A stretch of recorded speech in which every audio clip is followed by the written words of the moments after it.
My name is Chris Roselli. I am the Director of Young Alumni and Student Programs in the Western Alumni Association. So I wanted to fill you in a little bit before your outstanding graduates and their faculty mentors come on in here. I wanted to tell you a little bit. Western is, as many of you know, one of the most competitive public undergraduate universities in the entire Western United States. We are competitively ranked one of the top 5 universities of public or private in the Pacific Northwest. We are rated the #1 public university in the Pacific Northwest for undergraduate education. We have been for the past 15 years. Our incoming freshman classes every year and our incoming transfer classes every year continue to supersede how competitive the previous class year was. This year was the most competitive year we have ever had. The year before was the most competitive year we had ever had until this year. The year before that, the same, went all the way back. Your students, your sons and daughters, your grandchildren who are outstanding graduates, they not only got into Western probably with honors, probably with a scholarship, but they got into Western as one of the most competitive schools to attend in the Pacific Northwest. Actually one of the most competitive and well-respected public universities in the entire Western United States. These are outstanding graduates who really deserve the award that they are receiving today. We are going to be graduating about 3,200 students this year. 3,200 students. 42 of them are being recognized as outstanding. It's pretty impressive.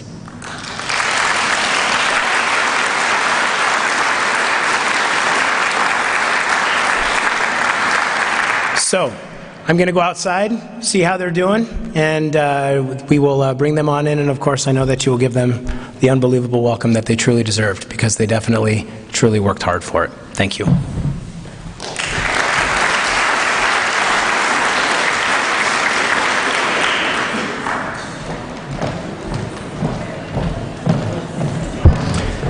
Ladies and gentlemen, your 2012 outstanding graduates.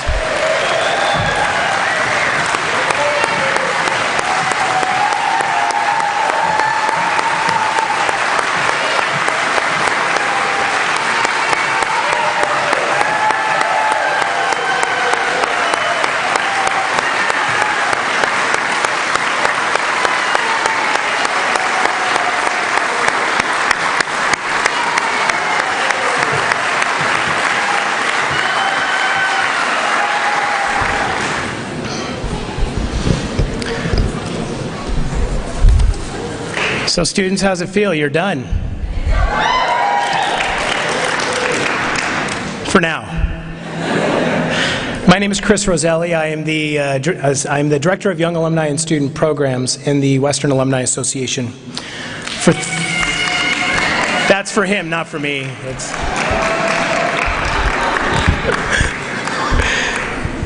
For 37 years, the Western Alumni Association has proudly hosted the Outstanding Graduate Awards Ceremony. For 37 years, we've had some pretty amazing outstanding graduates. We've had outstanding graduates move on to create companies, sell those companies, create new companies, and at that time, providing jobs for thousands. In those 37 years, we've had graduates become leading researchers in the world's top industries, as well as doctors in the world's top hospitals. In the past 37 years, Western Washington University's outstanding graduates have taught at the world's top schools, whether they be elementary schools, middle schools, high schools, and of course universities that are well known like Oxford, Stanford, Harvard, Princeton, and of course, right here at Western. We also, over those 37 years, have had outstanding graduates travel the world, providing years of selfless work for those less fortunate than themselves. For the past 37 years, our outstanding graduates at Western have become proven ethical leaders in their businesses, their communities, their states, and of course, their country. Over the past 37 years, our outstanding graduates have performed at world-renowned concert halls, opera houses, and have had their work displayed in museums worldwide. To be an outstanding graduate is exactly that, outstanding.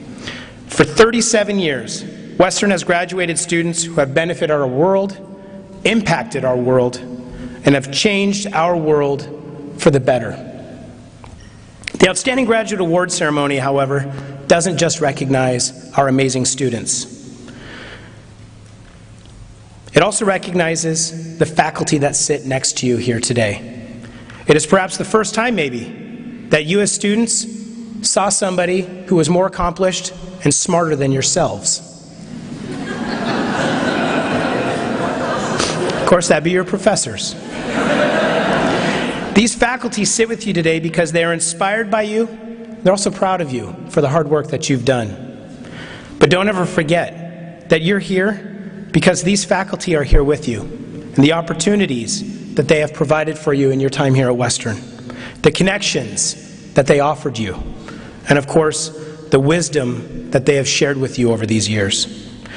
The Outstanding Graduate Award is a crystal globe of the earth. I know, right? It represents our planet, and the reason why is because it is the planet that we are certain that in the future you're going to benefit, you're going to impact, and you're going to change for the better, just like the other outstanding graduates the 36 years before you. We hope you display it proudly because you've really, truly earned it. emceeing today's ceremony is the president of Western's Faculty Senate. She's not only a representative of Western's accomplished faculty, but she is also one of Western's most popular faculty. She's approachable, she's caring. She's also many times one of the faculty who's here providing an award to one of her students. Please welcome your MC, the professor in Western's Department of Communication, Dr. Karen Stout.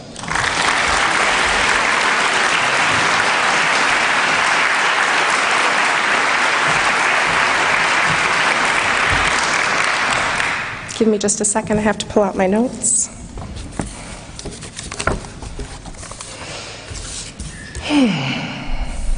Look at all those bright, shining faces. It is an honor to be the MC at this event. As Chris told you, I'm Faculty Senate President, but I've also been a faculty mentor sitting in this audience. And what a special opportunity it is to be, so to speak, on the other side of the podium. This is an emotional, having gone through this event a few times in the past, this is, prepare yourselves, an emotional event. We are proud of our students. We are pleased about their accomplishments. And we are sad because we realize you're leaving us. And some of us may be wondering if there's a way that we can chain you to a radiator so you cannot leave. We become faculty members in order to serve students. We become faculty members to make the world a better place and to serve future generations. Many of us could have taught elsewhere. I had other job offers. I know many of the faculty mentors sitting in the first couple of rows did too. But we chose Western because of the quality of the students. And in the last couple of weeks, I've been MC at a number of events, actually, a lot of faculty award events, and remarkably each time the faculty member says, I came to Western because of the quality of the students. I hope you recognize today just how special you are. There are 42 departments that could have selected an outstanding graduate, but only 40 did. Some departments provided 2 awards, so we will not hear about 42 students. We will only hear, I think, 37. That means less than 2% with all of the students who are graduating tomorrow. That means the students sitting in front of us represent the top 2% of the students at Western. Some students have been selected by 2 departments, and we'll specially recognize them today with both of their mentors coming forward. But I want you to remember, as we listen to the stories, and the faculty members will brag, trust me, they will. As the faculty members brag, and you listen to those stories, I want you to remember that there are often struggle stories behind the stories of accomplishment. Maybe we'll hear about some of them, but we often won't. But I want you to remember that every single student that comes up here has his or her own struggle story. And I hope that you remember that, as it makes the recognition that much sweeter. I thought a quote from Booker T. Washington would be appropriate today, just to kind of underscore the importance of that struggle. Booker T. Washington said, quote, "Success is to be measured not so much by the position that one has achieved in life as by the obstacles which she or he has overcome." So remember that as we listen to their accomplishments today. I'm sure you have a number of questions about the process this afternoon, like, what are the criteria for selection? Each department nominates an outstanding graduate, and generally the criteria that they use is exemplary grades, research and writing, service to campus and community, and promise for the future. You might also wonder, are all of the outstanding graduates here today? And the answer is no. Some could not make it because you are the outstanding graduates for the entire year, not just spring quarter. And many of those students have gone on to the next phase of their lives. Their certificates will be mailed to them. You might also wonder, how is this whole process today going to work? 39 proud faculty members will come forward and accompany their student outstanding graduate. They have 2 minutes, and only 2 minutes, faculty mentors, to do your bragging. They will be getting signals up front. See? Signals. Yes, signals. And if you don't pay attention to the signals, I will move you along. So how is this going to work? I will call your name to the stage. The first row is very easy. You can just walk directly to the mic. That's easy.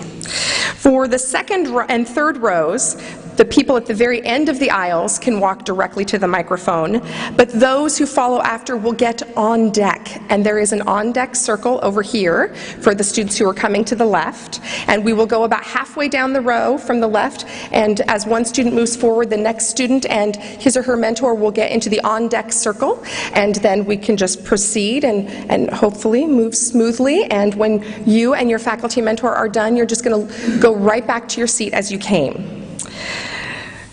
You might also be wondering, so how's this going to work?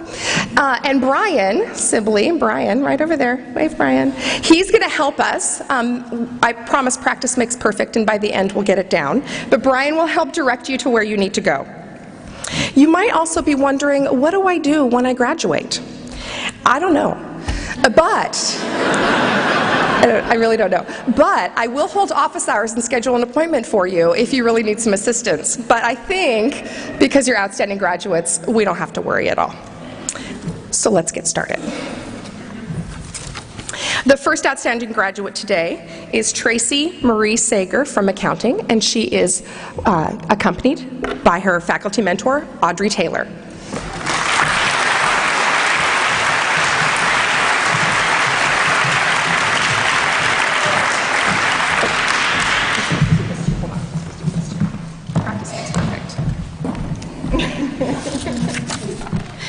I think King Solomon described Tracy Sager when he wrote the following words: "Strength and dignity are her clothing. She smiles at the future. She opens her mouth in wisdom, and the teaching of kindness is on her tongue." She's an unusual woman. Not only is she an outstanding scholar, but she is simultaneously a mother, a wife, I should add daughter, because her parents are here today, an entrepreneur, an enthusiastic team member, constantly sought out by her peers for every group. And if that's not enough, she's also a tutor. Many of our students owe their success to Tracy's tutoring. In fact, many of them spontaneously have come up to me and just raved about how Tracy has helped them. One student, when interviewed by an accounting firm, was asked by that firm what they could do to improve, and he said, "Hire Tracy." I have seldom met anyone with such a giving heart. Even as students in one class were informed that only 2 of them would receive A's, Tracy continued to tutor. Did she get an A? Of course. Because Tracy decided to do what she lived by, her code, and that is rare. She's persistent. She's longed for this degree since high school, and only finances deferred that dream, but it did not bury it. and so she pursued and came to Western. Each of her professors knows Tracy. She's a student we all love. She devours information, links it instantaneously to reality, and because she's in the class, the faculty is pushed to man up. That is her legacy. She lifts all boats. She's a servant leader, and we are all better people because Tracy is in the room. Thank you.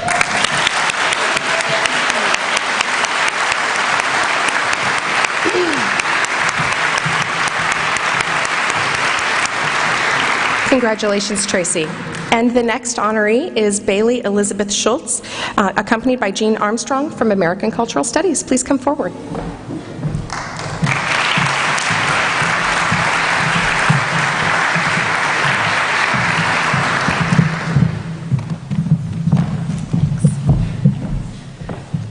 So Bailey Schultz is the outstanding student in American Cultural Studies, and all the students who major in American Cultural Studies choose that major because they are very committed to diversity and issues of social justice.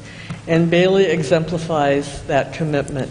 She has traveled to 21 countries, and soon she will be leaving for Korea, where she will be teaching English. She was selected by me to present her paper at Scholars Week this year, and her paper was on social justice issues of immigration and mixed status families. In addition, tomorrow, Bailey will be graduating magna cum laude with an extremely high GPA, and she has been inducted into Phi Kappa Phi, a National Honor Society.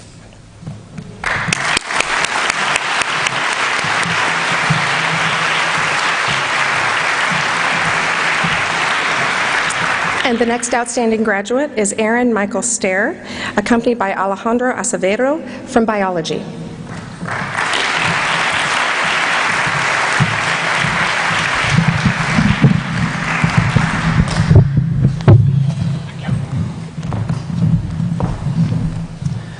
The Spanish poet Antonio Machado once wrote, «Érase de un marinero que hizo un jardín junto al mar y se metió a jardinero. Estaba el jardín en flor y el marinero se fue». This was a sailor who built a garden next to the sea and became a gardener. The garden was blooming with flowers, and the sailor left across the 7 seas. I first met Erin over 2 years ago when she applied for a summer marine biology class in Mexico, which requires quality expected of seniors. And I was hesitant about Erin's participation because she was a sophomore who had never traveled abroad before. Erin turned out to be one of the best students in the class, and 2 years later, one of the best graduates Western has to offer. Erin is intelligent, but most importantly, she's motivated, mature, gentle, congenial, and a hard worker. When she says she's going to do something, she does it, and does it well.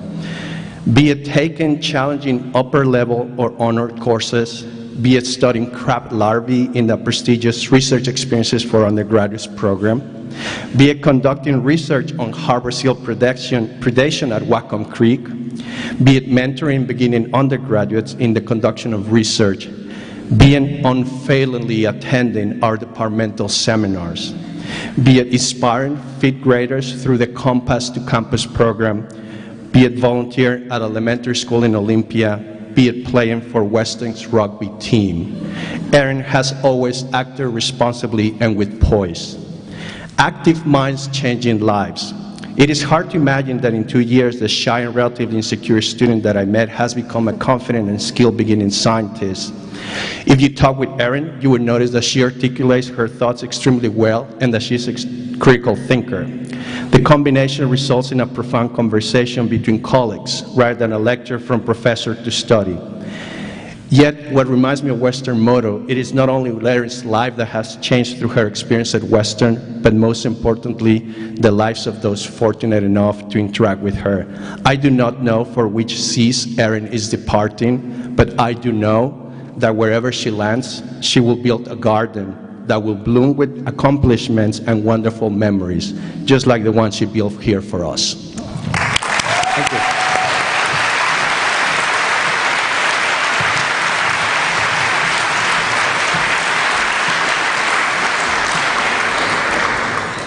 Will Mariah Gabrielle Faraz come forward with Theodore Butch Kamena? They're representing Canadian American Studies.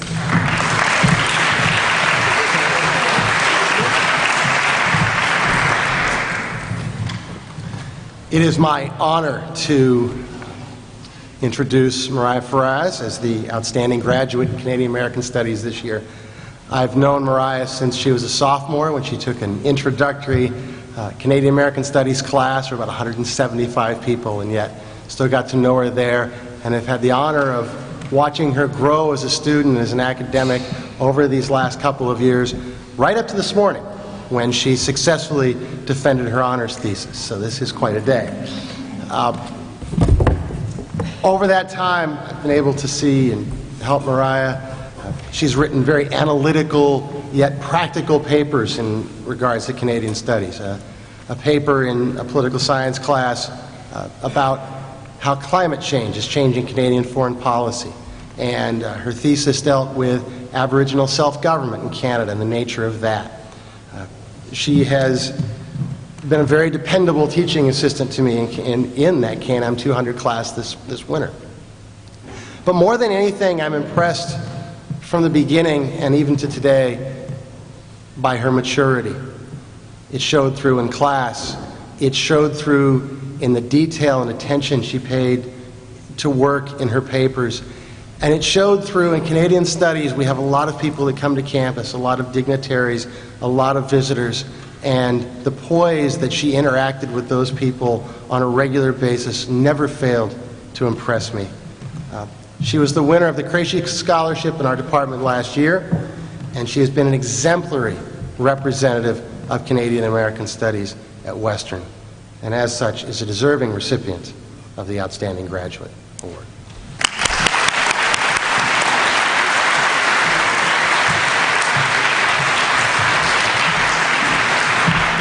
Will Michael Lee Pagus and John Gilbertson come forward representing chemistry?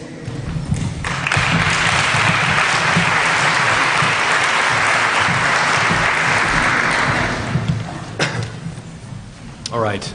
So I wanted to congratulate Michael on this award by talking about the definition of that word outstanding. So if you look this up on your smartphone or on the internet, I'm kind of nervous here. Yeah. So Michael promised me he wasn't going to cry. So if you look up the definition of outstanding, you come up with things like exceptionally good, clearly noticeable, and superior to others of its kind. And so Michael has really embodied all of these attributes as the chemistry department's outstanding graduate this year. He's gone above and beyond with his GPA. He was the lead tutor for the general chemistry series and the organic chemistry in the tutoring center. But really where he stands out most to me is through his research, where he is able every day to make a contribution to society and science by working on his honors thesis project, where he was able to make catalysts that can take cellulose, so the most abundant polymer on the Earth, on that little globe, and turn that into something useful. And so he's going on to the University of Washington to study in chemistry graduate program fuel cell reactions. So he's really dedicated to this global energy problem, and it really makes me proud to be here presenting him this award. And so I just wanted to end with, there's a little bit of an overlooked definition of the word outstanding in the dictionary, and that is still in existence, unsettled, unpaid, or unresolved, right? And so some of us might know this with our outstanding student loan debt, but but I just wanted to give Michael some advice, because he's given us so much, is that, and all the outstanding graduates in the audience, is really that after you graduate, you should go on and settle your debts with your family for supporting you, with your community, and you really want to go and resolve those problems that need solving and never stop being outstanding. So congratulations, Mike.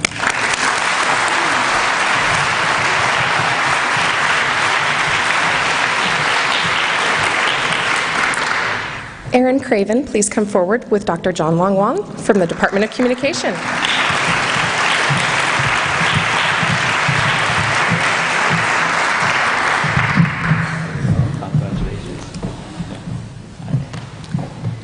It's truly my honor and privilege to be here to introduce to you our outstanding graduate, Erin Craven. And she has already taken almost all the classes that I have been teaching here at Western, so I have no classes for her anymore. And she has excelled in all those classes, and she has got the top score of our graduating class for this year. And she is truly exceptional to us. And one of our professors put it this way, and I quote, "Exceptionally bright, articulate, and thoughtful. She grasps concepts quickly, expresses them clearly, and engages others collegially.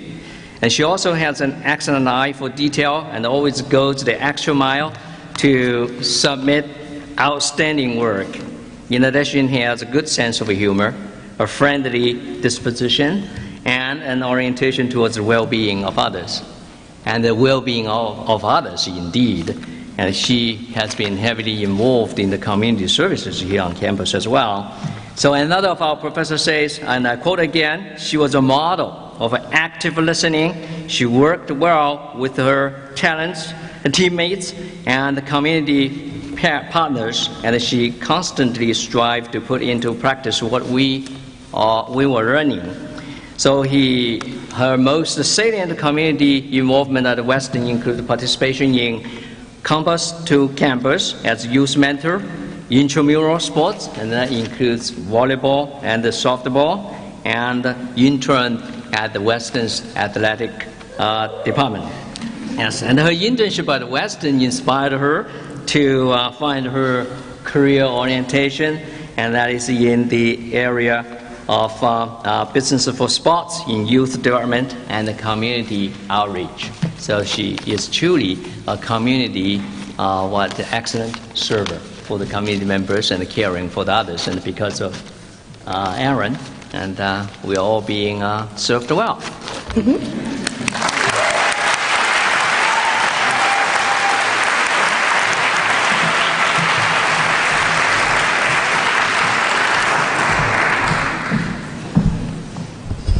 Will Callie Nicole Murai and Eva Baharov from Communication Sciences and Disorders please come forward? Oh.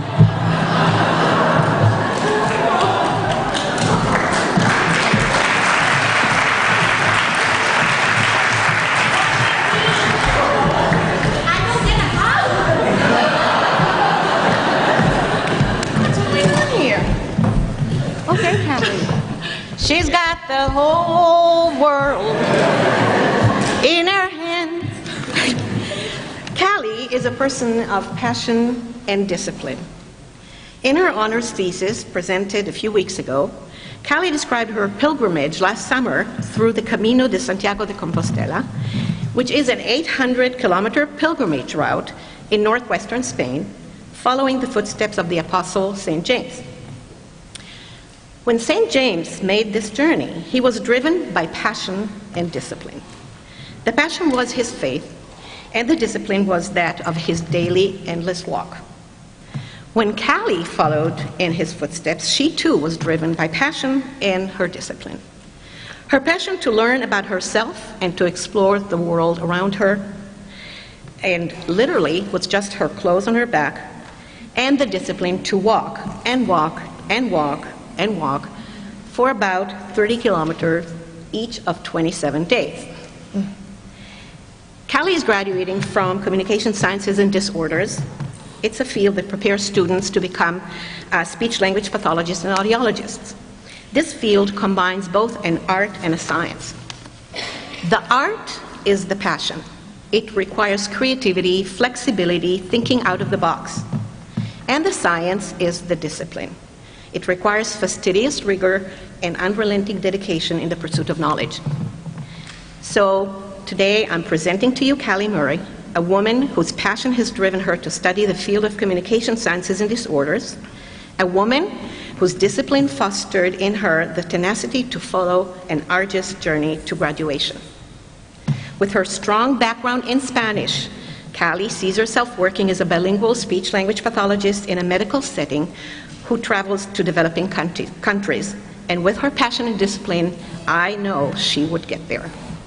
Callie's outstanding record represents faithfully the standards of excellence we all aspire to here at Western Washington University, and I proudly greet her achievement.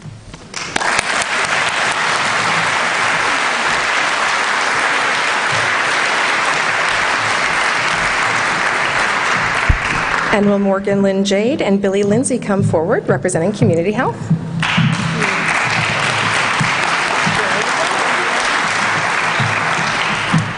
The Community Health Outstanding Major Award recognizes the student who demonstrates exceptional academic achievement, service to the community, leadership, and excellence in character. I'm already going to start to cry. Morgan Jade has been a powerhouse on the Western campus. She was the coordinator of the Associated Students Sexual Awareness Center, where she planned 15 campus events, including the first free HIV testing for the campus. She was a peer health educator with the campus's Prevention and Wellness Service. She volunteered with the Whatcom County Health Department's Needle Exchange Program and with Mount Baker Planned Parenthood.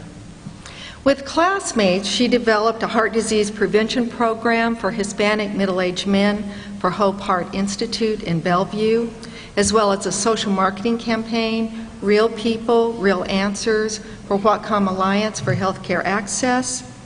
And this campaign is to encourage, in case any of you need this information, senior citizens to use WAHA's free services to evaluate their Medicare choices. Morgan has worked during the summers as a counselor and project director with Camp Adventure Youth Services in Germany, China, Italy, Hawaii, and Russia. Morgan will complete her internship this summer with the Whatcom County Health Department's Communicable Disease Division and Epidemiology. Morgan values intellectual challenge, which is a teacher's dream. She was the recipient of our Certified Health Education Specialist Award, which is given to the senior who scored the highest on the proxy examination of our national certification exam. She was a role model for other students who call her amazing and greatly admired for her energy, her attitude, and her good works. She was recognized by the Associated Students of Western as most inspirational of all campus leaders. I want to thank her parents, Klaus and Carol, who have supported and encouraged her to follow her dreams and who are parents of another outstanding major a few years back. I hope that they might consider the vintage Corvette that she covets as a graduation. We wish you well on your journey, Morgan Jade. Because of you and your hard work and commitment, the world is already a much better place to be.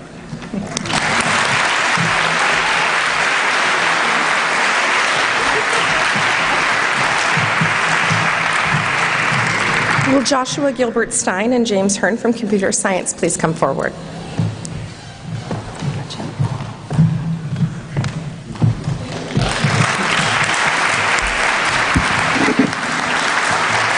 I would like to introduce Josh Stein, our outstanding graduate this year, and you're not going to have to use the sign. I'm very intimidated by it. He's our outstanding graduate, and when that selection process came, there was absolutely no question. There was not even a discussion in the meeting. They said, anybody got any other ideas? And no one had any other ideas. So he was hands down. And the reason is he's distinguished himself in an enormous number of ways in our department.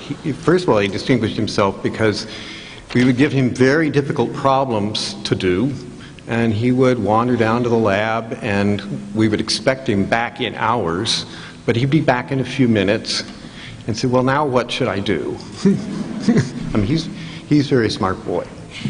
But in addition to that, he did something that undergraduates don't normally do. He took advantage of every opportunity he could to engage in research with other professors and to engage in scholarly publication. So with Professor Douglas in linguistics, he wrote a phonological platform for research and publication.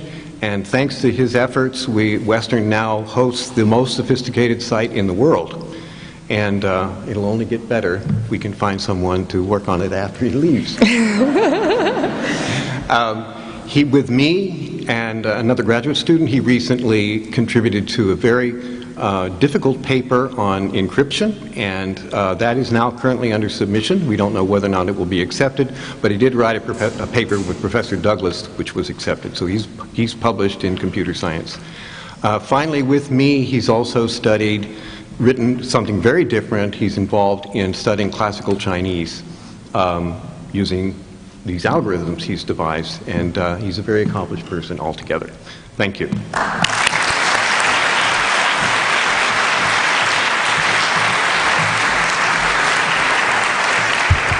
Will Christine Alexandra Hay and Peter Haug from Decision Sciences come forward, please?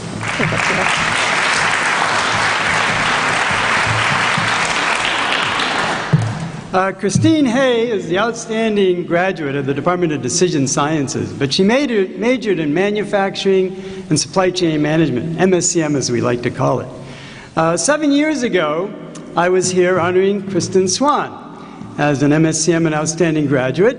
It turns out that Kristen was helped by Christine's mother, Lisa, to find a house in Seattle. Probably no easy task. But through those contacts, Christine came to study manufacturing and supply chain management, so it is a great honor that 7 years later, I get to honor Christine today. So I was trying to think, how can I describe her incredible qualities?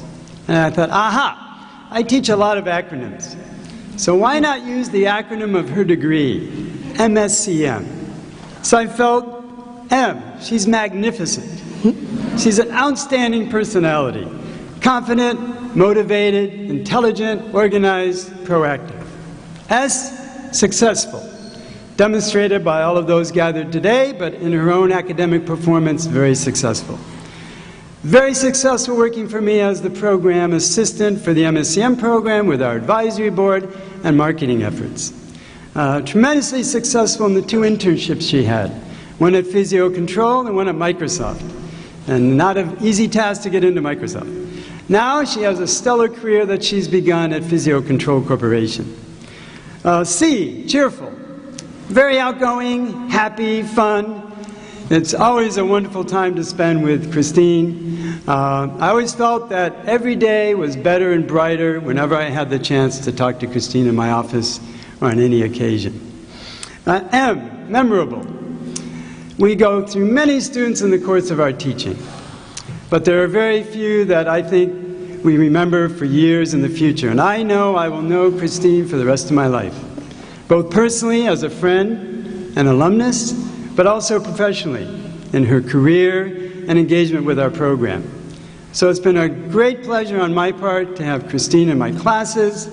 She's been a great student in Decision Sciences and MSCM, and also as a person in MSCM. Magnificent, successful, cheerful, and memorable. So congratulations, Christine.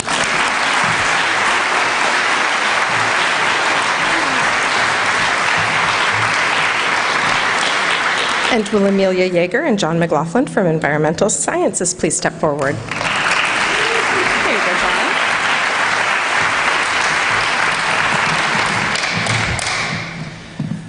Amelia completed a degree in environmental sciences, but like the field itself, she found herself drawn to a very diverse field of study, kind of like the mycorrhizae that connect most plants in the forest.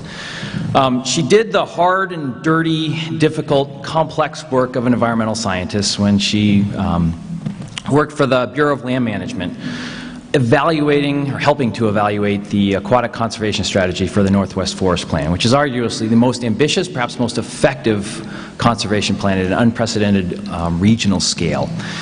That meant wandering into the backcountry, following the prescription of someone like me, a statistician in an office describing how you're going to measure things. But when you get in the field, actually doing that and following those directions can become extraordinarily complex, especially when you're wandering around in a stream with very different conditions.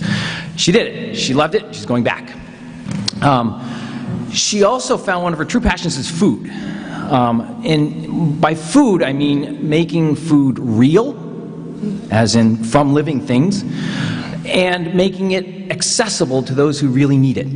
And she pursued that in a variety of ways with a number of nonprofits, but also through her senior honors project, baking 19 different kinds of bread from at least 10 different cultural traditions.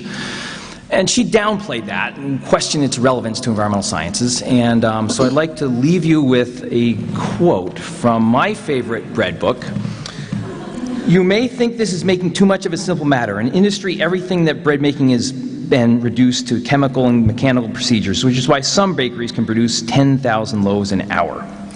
Perhaps you feel that too much significance has been attached to bread," and it'll go on and on and on. So, perhaps you're right, but before you decide that, make a loaf. Do it consciously, but not self-consciously, by which I mean be aware of what you're doing, but don't try to read anything into the process. When the loaf is cool and ready to slice, set aside a few quiet moments and look closely at a slice of your bread. In examining it, think of 3 distinct aspects: where the bread came from, all the ingredients and their origins, how it was made, what you did, and what will become of it. And so this last part is for Amelia, the rest was for you. "Cast thy bread upon the waters, for thou shalt find it after many days." That comes from Ecclesiastes 11:1. So says Solomon, "I say that if you find your bread upon the waters, you will come close to finding yourself."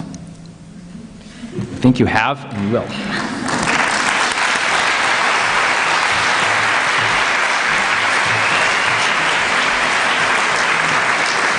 Will David Robert Burgesser and Jean Melius from Environmental Studies come forward, please?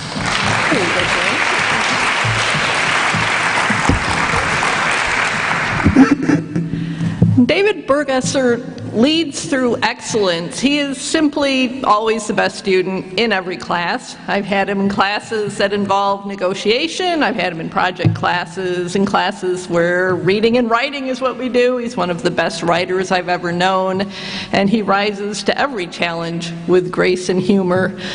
David just finished an internship, and I don't know if he knows how he got the internship. I'm involved in an organization called FutureWise Whatcom. It's a nonprofit that helps to preserve agricultural land and waters for the future generations of Whatcom County, and I wanted David for this internship.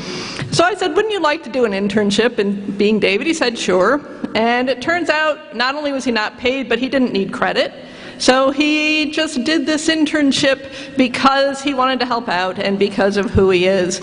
He was working with a team of 3 students who did some mapping, did some legal analysis, which is what David did, and did some talking to farmers, came up with a product which, when they presented it on Tuesday, some people who work in the field said they just did Whatcom County $10,000 worth of planning services for free. So David's really helping all of us taxpayers. He's helping the community to become a better place. I would also add that his supervisor, that would be me, kept saying, "Oh, I'm going to look into some of this difficult legal work for you. I'm going to tell you what's going on." His supervisor never got around to it, and he did it himself, which is another reason that David is an outstanding graduate. I would hire him in a minute. David needs a job, so if you've got a job, you should certainly hire David. I'm very proud of him. He's going to make the world a better place, and he is our outstanding graduate. Thank you.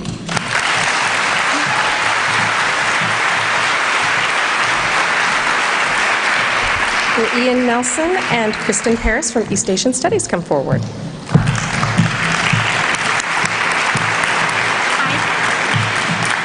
I feel suddenly overwhelmed. I want to present Ian Nelson to you. I come here as a stand-in mentor for East Asian Studies. The real mentor, Professor Janet Xing, was unable to come. Her parents are moving from China, and she's helping out. She saw Ian through 3 years of Chinese. He told me, "She's my mentor. She knew me before I knew how to say ni hao." And now Ian speaks Chinese. He's had 3 years of Chinese, has traveled in China, and really is our Youxiu outstanding student. But I was trying to think of a Chinese word that might describe Ian, and probably due to my very limited Chinese, I couldn't come up with one. And And I thought, you know, maybe the word that describes him best is just the most simple, and that is 好. 他真好.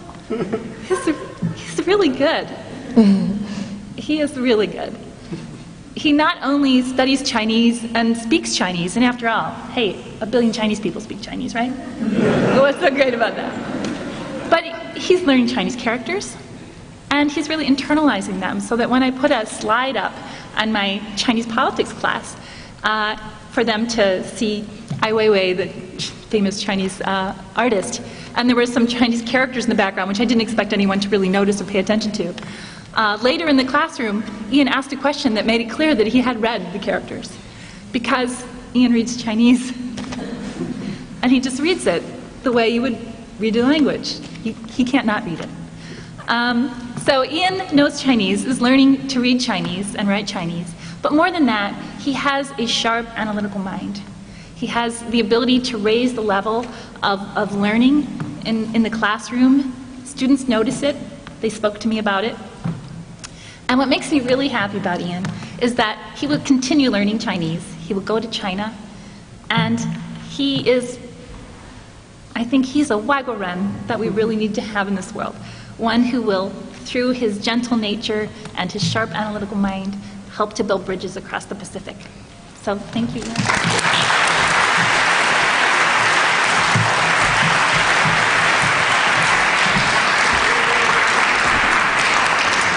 The next outstanding graduate needs a little bit of explanation, and knowing his father like I do, I'm not surprised.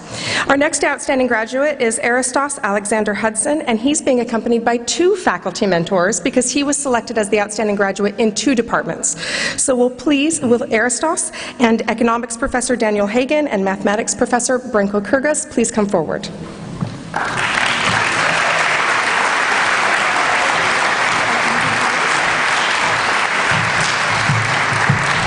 Oh, and they each get 2 minutes, by the way. Well, I'm very privileged to be able to introduce our outstanding graduate in economics, Aris Hudson. I remember the first time I saw Aris, he was sitting in the front row of my environmental economics course, listening attentively but not taking any notes. And I try not to be too worried when I see that sort of thing, because I remember what a professor once told me, which is that the lecture process is a process by which the notes of the professor become the notes of the student without ever passing through the minds of either. And so, as I came to learn very quickly, the ideas and concepts we were discussing were very definitely passing through Aris's mind. Because he had great insights to offer and was able to ask probing questions. And as I got to know him a bit better, I thought, you know, this is someone with whom I would really like to collaborate on research, because he has this incredible capability with mathematics, which is why he was the outstanding senior in mathematics as well. And a lot of the research that I do is in economic theory, which is quite mathematical. It's rare that we find students who are attracted to economic theory. They find it a bit abstract and obtuse. But Aris has this passion for it. He has this incredible ability to think very deeply about very difficult and abstract concepts. And he has this wonderful ability to apply mathematics in economics, and so I've been very happy to collaborate with Ito and with another exceptional student in our program and with a colleague in the math department, and we've been doing some very interesting research. I was also privileged to work with Aris on his senior honors project, which looks at a very difficult set of concepts in growth theory. And fortunately, or unfortunately, we reach a point where Aris has to move on. And fortunately, many top graduate programs recognized his promise, and so he has accepted a full fellowship to the University of Michigan for their PhD program starting in the fall. So he's off to Ann Arbor, and congratulations on this award.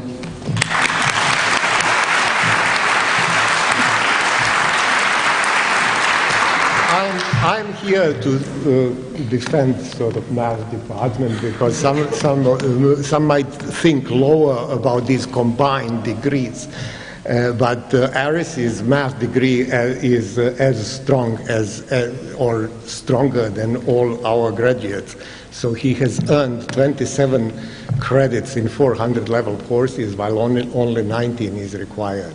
And he was the best student in a graduate class as an undergraduate that I taught this fall. And, but in defense of math department, we have recognized that pretty early, because he started here as in advanced calculus class, which is open to exceptionally well prepared undergraduates, and he was best student in that class. And also he has served as a math fellow, which is a position of undergraduates helping other undergraduates with their math courses, but it's also a position that is recognition of an academic achievement.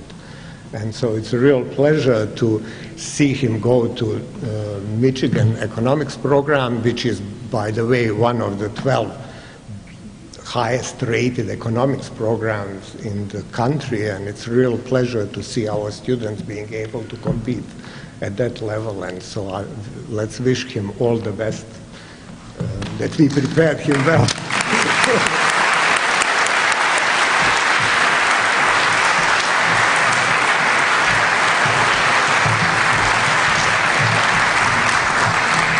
Will Molly Renee Chrisman and Mitchell Jancic from Elementary Education come forward, please?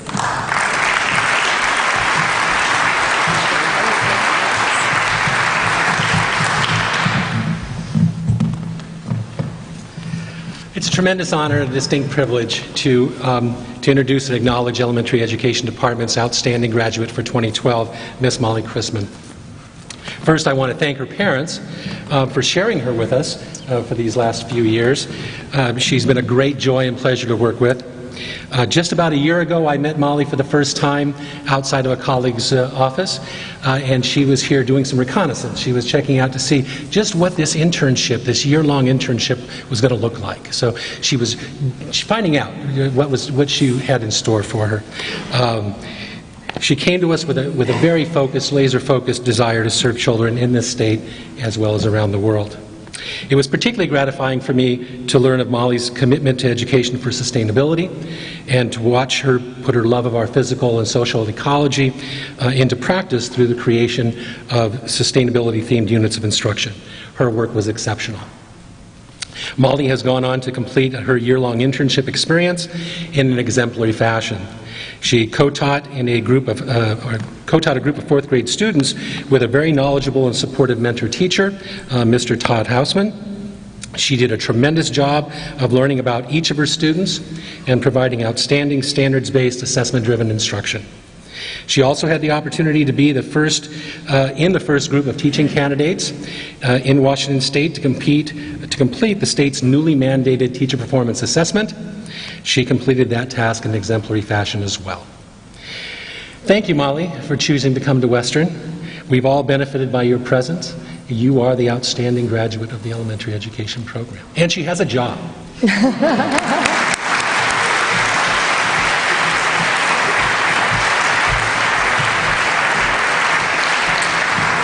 Kyler Reeser-Knowles and Nicole Hoekstra from Engineering Technology.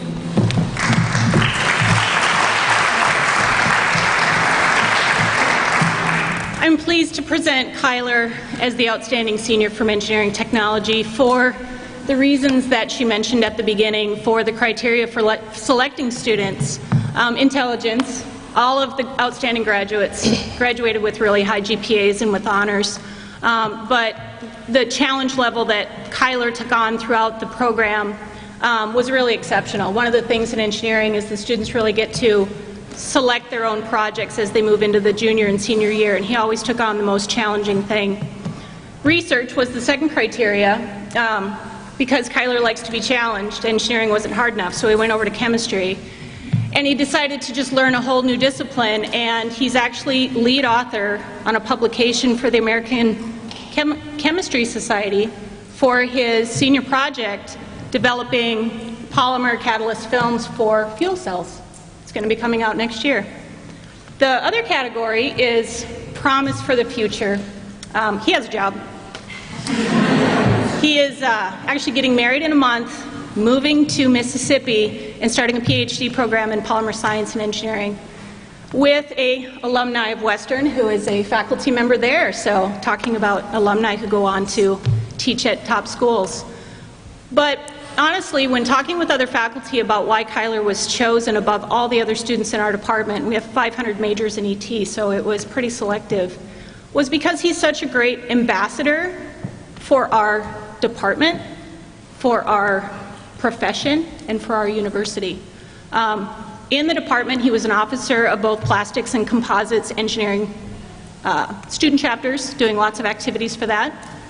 He was also a TA for a freshman faculty member who had never taught a class before, and Kyler was in charge of most of the lab work and curriculum and babysitting all the students in the lab. And he just represents what a really great student is to his own peers. The other thing is to industry. Every time that industry comes and says, we need somebody to come and talk and represent Western, we always send Kyler, because he's very eloquent, very professional, and exactly what we want to portray as an engineering alumni from Western. Oh, and he's not getting this. We got to make one out of carbon fiber.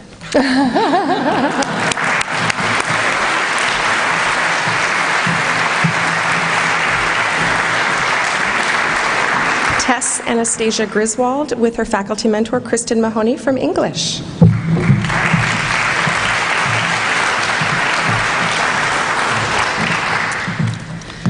I've had the opportunity to work with Tess in 2 courses, one early in her time at Western on the avant-garde, and another last quarter on Oscar Wilde. Tess distinguished herself immediately in the avant-garde class as one of the most insightful and intelligent students in the class, and her participation in the Wilde class was similarly exemplary. She truly elevated the level of conversation. She wrote papers for these courses that more properly resembled the kinds of essays one might receive in a graduate course. I chose to nominate Tess for this award, however, not simply because she is so intelligent, which of course she is, but because she is a truly creative and unconventional thinker. In her papers and in her comments in class, she is always making fresh connections, reading texts against the grain, forcing me to think about novels and stories I've taught repeatedly in completely new ways. She is exactly the kind of student one hopes to have in a class because she possesses true intellectual curiosity. She comes to art and literature with wonder. In my avant-garde class, she delivered a presentation on Joseph Cornell, an American surrealist who created incredibly lush and delicate boxes of found objects, newspaper clippings, marbles, mirrors, feathers, and cages. She became enraptured with his work, and her excitement about Cornell and the gorgeous, delicate world he created in his boxes was, during her presentation, extremely contagious. She was able to relay her wonder and curiosity to the other students in the class. And she was not satisfied then. She needed to know and understand more. She went on to write her honors thesis on Cornell, work which earned her a second nomination for this award from her thesis director, Kaveh Asghari. I can say I have true admiration for Tess. I admire her gifts and her dedication, but I primarily admire her curiosity. In closing, I will borrow from Oscar Wilde's teacher, Walter Pater, who said that to see everything with the finest senses, to be present always at the focus, where the greatest number of vital forces unite in their purest energy, to burn with a hardened gem-like flame was success in life. For Pater, wonder was the most admirable virtue. I know that no matter what Tess does in the future, it's her curiosity about the world that will ensure she leads a successful life, a life worthy of admiration.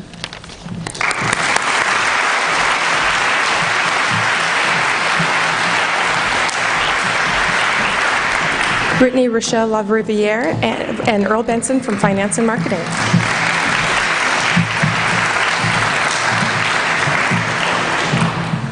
This is Brittany Lavriviere. When she applied for an internship at Amazon, I wrote the following. Brittany has a very solid background in accounting and finance, as well as an excellent knowledge of Excel, Microsoft Office, software packages. Plus, she is adding to her knowledge in accounting area by taking intermediate series in accounting. Brittany's been a finance student in the Department of Finance and Marketing for the past 2 years. And so I said, for the past 6 months, I've worked with Brittany in her capacity as the Vice President of the Western Washington University Student Chapter of the Financial Management Association, and as part of a 4-team a 4-member team that did a financial analysis of Coinstar in Seattle. She has done an excellent job in both of these tasks, showing that she has strong writing and speaking skills, works well as part of a team, and is an excellent project manager. Brittany is very bright and one of the few students with a natural curiosity and creativity. Well, I won't go on and read the whole thing. It is not unusual for one of our students to have some of these qualities.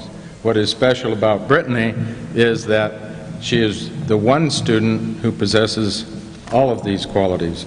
Commonly, a student who is a high achiever on in the classroom exams will often have deficiencies in other areas.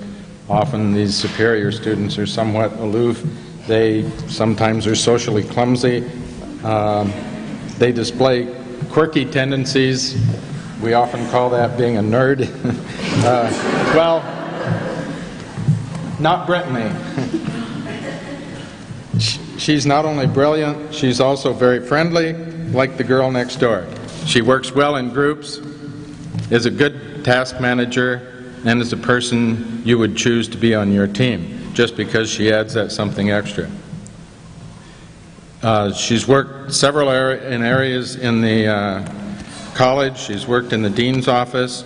She has worked on many projects, including an investment management scholarship fund advisory board. She's received many honors, including Professional Readiness Recognition Dinner, the President's List, and Beta Gamma Sigma. She attended the Seattle Business Forum and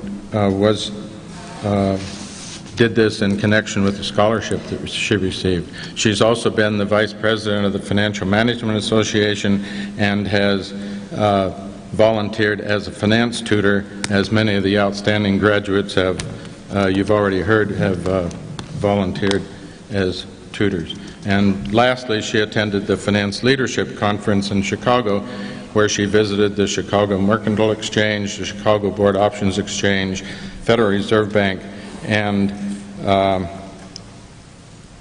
as the Vice President of the Financial Management Association, she has served as a sort of a den mother for many of the guys that she's worked with, sort of like being having 3 extra children, which she has 2 that she takes care of at home. So in coming to the university, she has other students that she helps take care of as well in several aspects. So congratulations, Brittany.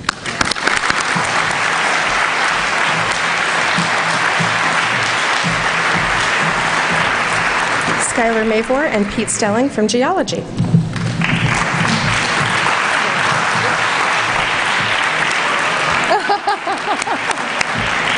The problem with having so many great graduates is that it builds a big crowd. But I'm really happy that so many folks are going to be introduced to everyone here, including Skylar. There are so many aspects of Skylar and his intellect and his personality that are exceptional. I'd like to focus on 2 of them. Well, his classroom capabilities are phenomenal. I met him in the Geology 101 honors course, where even in this elite group of honors students, he shined as not only a strong intellect, but also that a genuine and humble person. And as Skylar worked his way through the geology program and into some more advanced classes, I really saw Skylar blossom into a very strong scientist. And at first it seemed that all of this just kind of came easy to Skylar, because he made it look easy. But I found out in the upper division classes that it wasn't always easy, that Skylar got wrapped around the axle sometimes. But he dove in, and he jumped in, and worked really hard to understand those aspects. And later on, a couple of days later, after he came to me with a question, I found him teaching his classmates about that same subject and how all that worked, and he nailed it. Skylar is an incredible intellect and has blown the doors off of all of his classmates. But also, he is an incredibly giving and caring individual. And he embodies what I want all of our graduates to embody, is that there is something more to this world than you.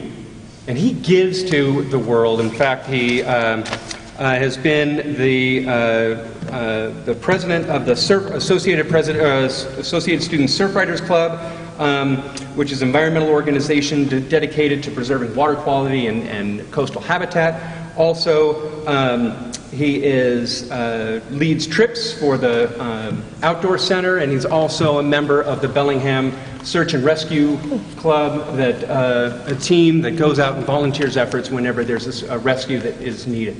My highest praise is that the only reason I don't try to fix him up with my daughter is because she's 7. Thanks, Skylar. Thanks for that.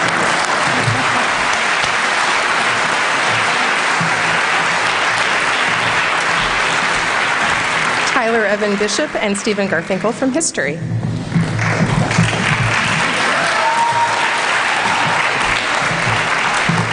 So I just want to note that Tyler's getting just as many Globes as Aris. So it's my pleasure and my honor to introduce Tyler as a historian. In the first millennium BC, the ancient Assyrian kings often styled themselves as the flame that consumes the insubmissive. Now, I'm not going to compare Tyler to an ancient tyrant, but he has been the flame that consumes the library, or the flame that consumes knowledge. In his first quarter at Western, he took an upper division history class with me on ancient Mesopotamia, and I knew then that he was going to be a historian because I had to tell him to stop doing research. At a certain point in the quarter, I told him enough was enough, and he had to set that project aside. And it's that spirit of inquiry and that thirst for knowledge that, of course, we're trying to instill in all of our students, and that Tyler brought with him when he came to Western. In his second quarter at Western, Tyler took a class that was a seminar, an advanced seminar in the history department that included both undergraduate and graduate students. And it is a measure of his growth as a student and as a historian that he was not in any way outperformed by the graduate students. I think it's a measure of his worth as a historian and as a colleague that, in fact, I can see at the back of the room a whole number of students who were in that seminar with Tyler, both graduate students and undergraduate students, who are here to support him today. Tyler's research in the history department has extended from the ancient Assyrians, those kings I mentioned a moment ago, through the ancient Athenians and up into more recent times, actually beyond what I would call history and into journalism. But his focus is on ancient history, and it's a measure of his achievements as a historian that we have been writing about the causes for which the Athenians went to war for over 2,500 years. And yet in his senior thesis, Tyler gave me some new information on why the Athenians went to war. I anticipate that in the future, he'll show us tremendous things as a historian, and I congratulate him.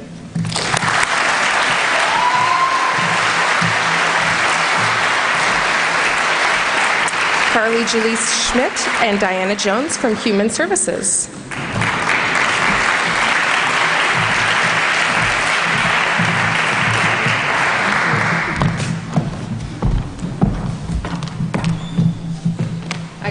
I stand here as a bit of a proxy stand-in for Jane Verner, who recently retired and was Carly's advisor through much of her time. She's instrumental in bringing many of the students who've been in Human Services in the last several years into the program, and bringing Carly into the program, and bringing me here as a new faculty member a few years ago. So with that said, a little bit about Carly. As a Human Services major, she has minors in Spanish, Political Science, Environmental Studies, and International Studies.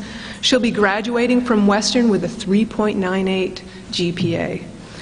She's been, in her time in the major, she's been a model, what we like to think of in human services as a scholar and practitioner. She's been heavily involved in each. While in the major, Carly volunteered in Thailand with a nonprofit community-based NGO working to prevent trafficking of women and children in the sex industry. In 2010, she interned with another NGO in Costa Rica, assisting with political lobbying, community organizing, and fundraising.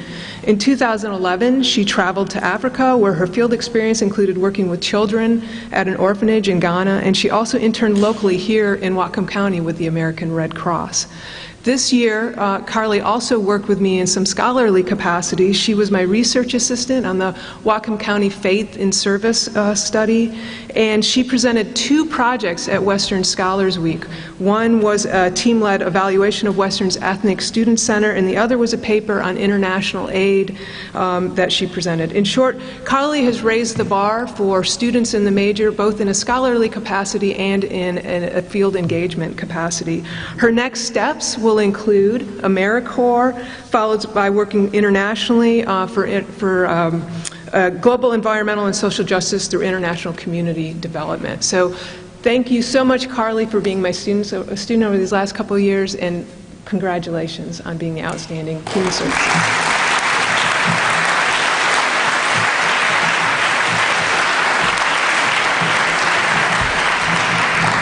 Will Gina Cole and Carolyn Nielsen from journalism please come forward?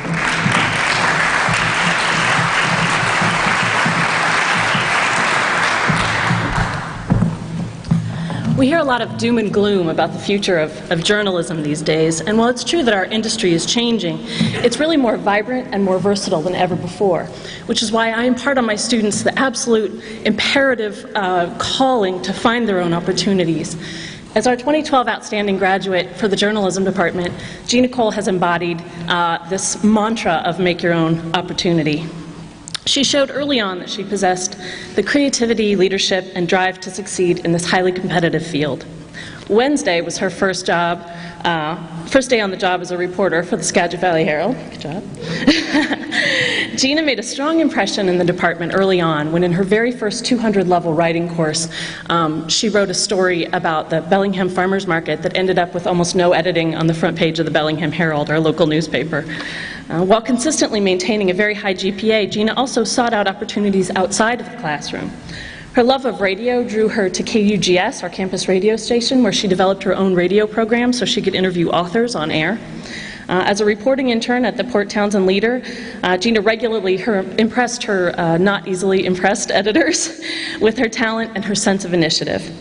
Last year, Gina was accepted into a highly prestigious and competitive fellowship put on by the Investigative Reporters and Editors, a national professional organization that draws college journalists from around the country to spend an intensive week training with the best in our field.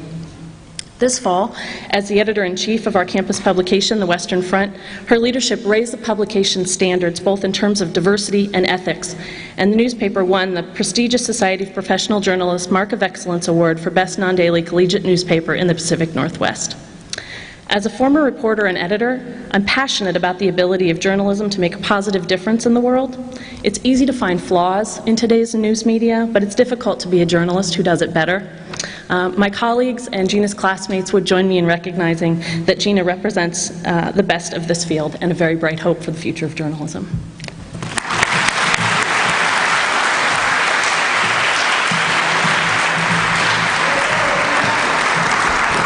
Maya Caitlin Kernick and Brandy Rowe from Kinesiology and Physical Education.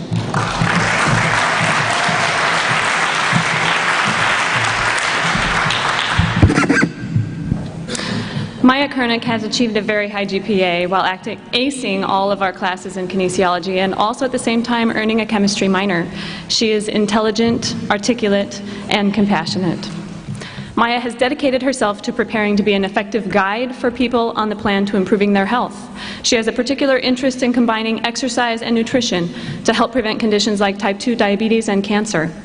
Maya also plans to provide nutrition education to groups living in poverty in our country and abroad. focusing on the development of affordable, local, sustainable, and plant-based whole food options. To this end, she has completed 2 internships in nutrition education centers where, among other projects, several other projects, she has studied health disparities in underserved populations in Washington, examining the cultural and financial barriers to healthful lifestyle choices. Maya already makes a difference in leading others to improve their health through fitness and nutrition. For the Western Student Recreation Center, Maya developed the curriculum for women on weights, strength training, and weight loss courses. As a result of this work and her work as a personal trainer at the Western Student Recreation Center, she earned the following praise from her supervisor, Ron Arnold, the fitness coordinator of the center. He said, "Maya has a heart of gold. I've spoken with some of her clients and they all say the same thing. She really cares about me." End quote. On top of all of this, Maya started a blog called The College Veggie. Google it, The College Veggie, where she provides hints for how to cook nutritional food on a college student's budget, while providing both cooking instructions and information about the nutritional content of the ingredients. She even speckles the blog with citations to the research literature and a fun dose of creative personality. Given her well-rounded achievements, it is no surprise that Maya was admitted to several graduate programs for next year. She has accepted the offer from the University of Washington and will be entering their master's programs in public health and the coordinated clinical program in dietetics. Our kinesiology and physical education faculty truly believe that Maya will make a difference in our world. Congratulations, Maya.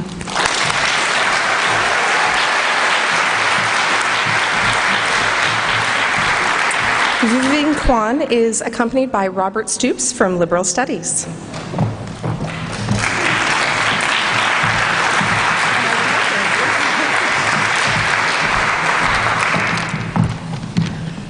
When the faculty of Liberal Studies gathered to select our outstanding graduate, there, in this case, also was no discussion because everyone nominated Vivian.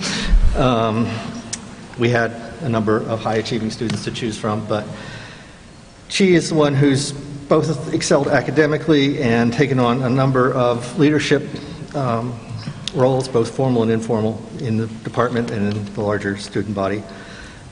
She's always impressed us with her diligence and organization and her participation in classroom discussions. She's one of those people who will ask interesting questions and sometimes let us know that we could be a little clearer about what was going on. But she does that in a very careful way of not.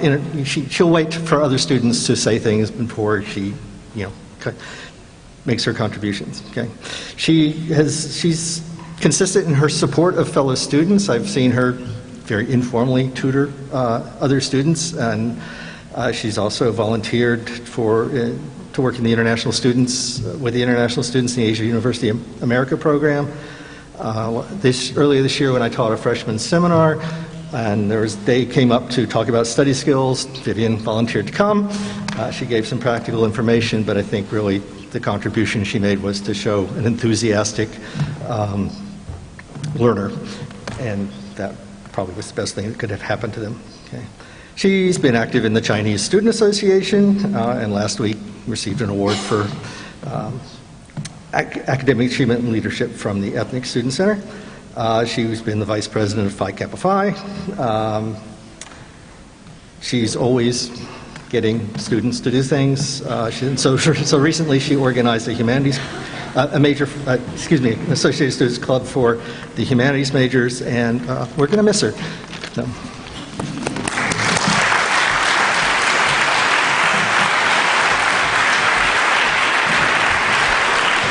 And once again, we have an outstanding graduate who is recognized by 2 departments, Christopher Scott Coffin, and he's accompanied by Edward Vida from Linguistics and Vicki Hamblin from Modern and Classical Languages.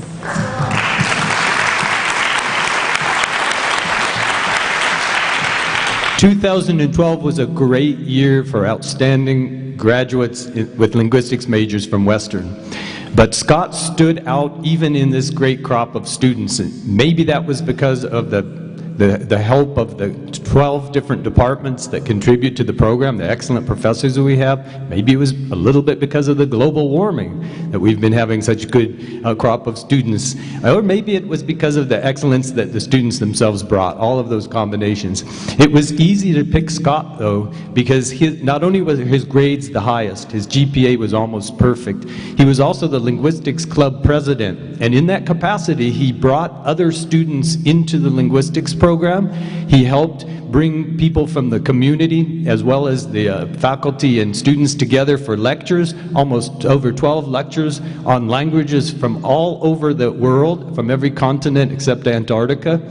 And he was able to also present at national conference and received recognition for doing so. His skills and talents, now he's going to be able to take to Indiana University, where he's going to be in graduate program in linguistics. And Scott has done original field work with the Wallon language in Belgium. And in the world today, there are about 7,000 languages that are spoken. But maybe 3,000 of them are in danger of becoming extinct in the next century. And with Scott's talents, with his education, and with his drive, he has a capacity for helping to document some of these languages before they disappear. And it is a great honor to have worked with you during this year.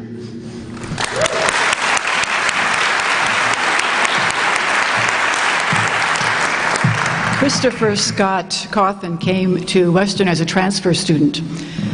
Before coming to Western, he had benefited from a year that he spent in Belgium, where he was studying French, but he also discovered Flemish and Wallon, which is a regional dialect. When he came to Western, he chose, not with any surprise whatsoever, to study French and linguistics, as Dr. Vaida has just said. The thing that distinguishes students in modern and classical languages is that they take all of their classes, do all of their writing, their discussions, their research in another language. And Scott has been stellar with regard to his performance in class. He graduates with a 4.0 in French. I have said in an earlier venue this week that Scott was always the only one in class who really understood all my jokes. They were really good jokes, but he just seemed to be the only one who really figured out what I was trying to talk about. Outside of the classroom, Scott has also proved himself to be exemplary. For the past 2 years, he's been working as research assistant for my colleague Edouard Rousselin, who is editor-in-chief of a very prestigious national journal. He has also helped us out as a volunteer webmaster, because he has incredible skills in that particular arena as well.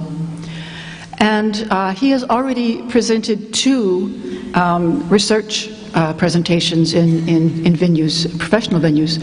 And as Professor Vaida said, Scott is going on to Indiana University to do graduate studies with a full fellowship. Scott, nous vous félicitons de toutes ces qualités. Et pour moi, je dirais que ce n'est pas un adieu, mais un au revoir.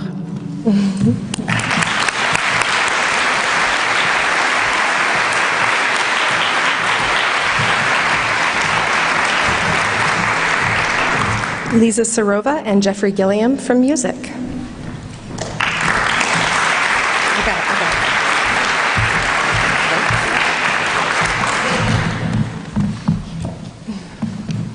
Lisa Sarova is a brilliant classical pianist and an extraordinary person.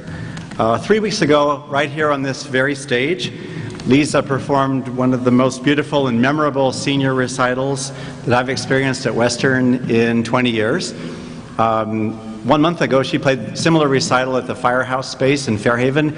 You might have seen her beautiful photogenic posters up all around town. If you didn't hear her concerts, I'm going to try to describe her musicianship. It has a quality of unwavering steadfastness.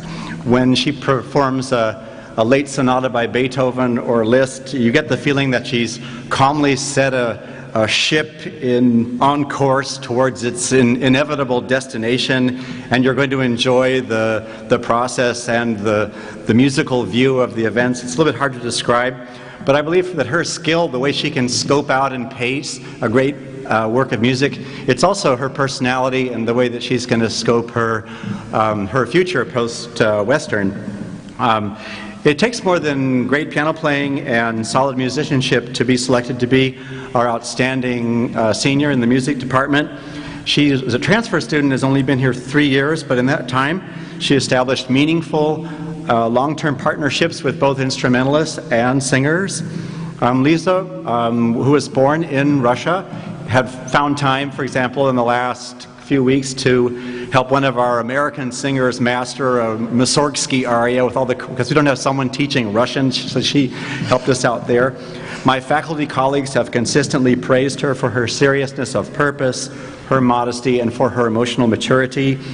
She's much beloved by our piano donors and by the piano community. She's the best page turner I've ever had, like a Buddha-like sense of timing and being there and not there.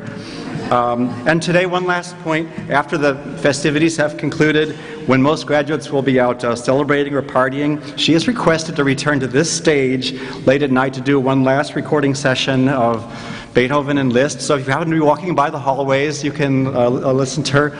So always the planner. She's already set course for the next phase of her life and career. Congratulations, Lisa.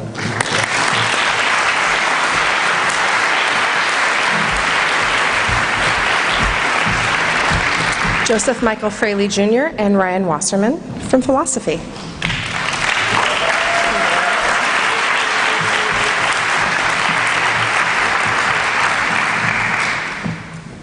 I first met Joe when he enrolled in his first philosophy class here at Western, and Joe quickly distinguished himself in that class. It was obvious that Joe was the kind of student that was always ready for a good argument, which in philosophy is a really good thing. But it was also clear that Joe was a very respectful person, and I think that's part of what makes him special. He's somehow both quick to talk and quick to listen. Outside of the classroom, Joe has been equally impressive. He's been a logic tutor, a dorm president, and a vice president of the philosophy club here at Western. He's helped to organize weekly philosophy club meetings, a series of student presentations, and also a multi-day philosophy conference that drew participants from all over the country. Maybe most importantly, Joe came up with the fantastic idea of starting a Facebook page where current and former students could engage in dialogue on their favorite philosophical topics. And that page has been a fantastic success. Lots and lots of students have contributed, and the level of discourse has been very high. I think Socrates would be very proud.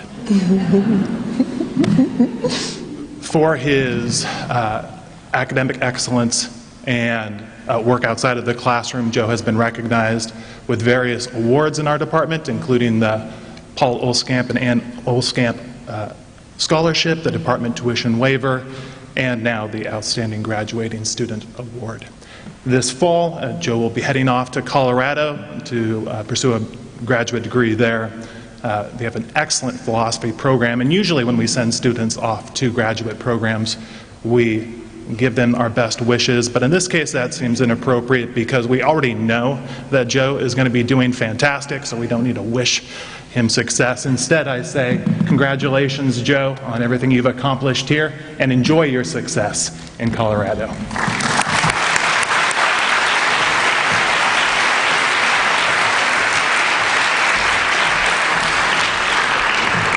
Brian Edwards Svoboda and Ken Rines from physics and astronomy.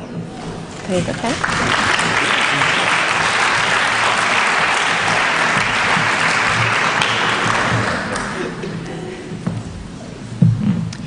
I first met Brian the fall quarter of his freshman year.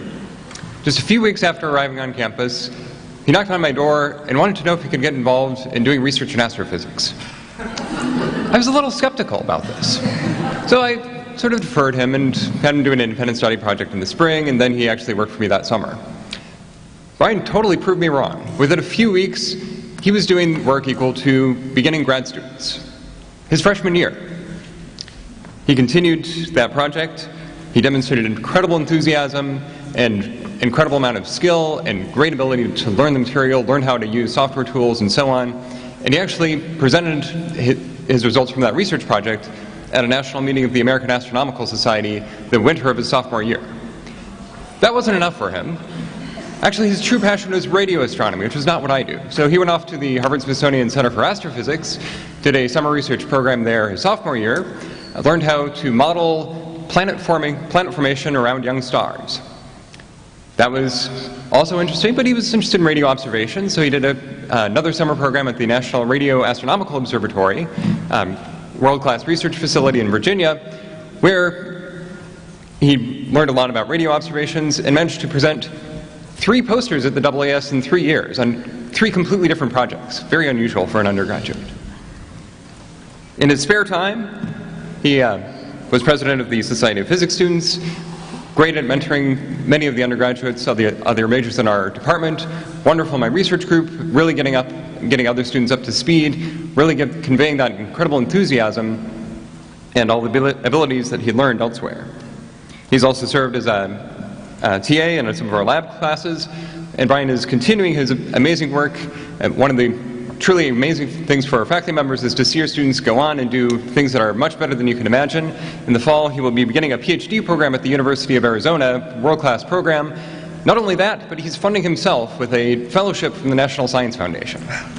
So congratulations.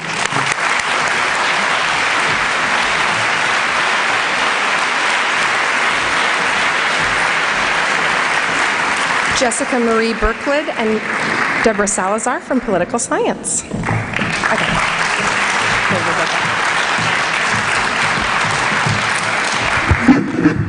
I'm hanging on to this for a while. I've got no poetry for you. In fact, I was sitting at my computer this morning reading the New York Times, and I encountered an article about the decline in public support for the Supreme Court. I don't know if any of you saw it. You're probably not nerdy political scientists like I am, like we are, maybe. And so I read this, and it said that public support or approval of the Supreme Court had dropped to about 44%. So about 44% of the American people think the Supreme Court's doing a good job. And this is pretty unusual because the court has usually been held in pretty high esteem by most Americans. And so as I was reading this, it talked about some of the reasons, and you can imagine some. But the first thing that came to my mind was, I wonder how this fits with Jessica's honors thesis. And for me, this was like, whoa, I'm reading a newspaper article, and the first thing I think about is a student's research, and that's pretty damned unusual, if you'll excuse me. So Jessica defended her thesis a few weeks ago. It was about the effect of the Supreme Court on public opinion.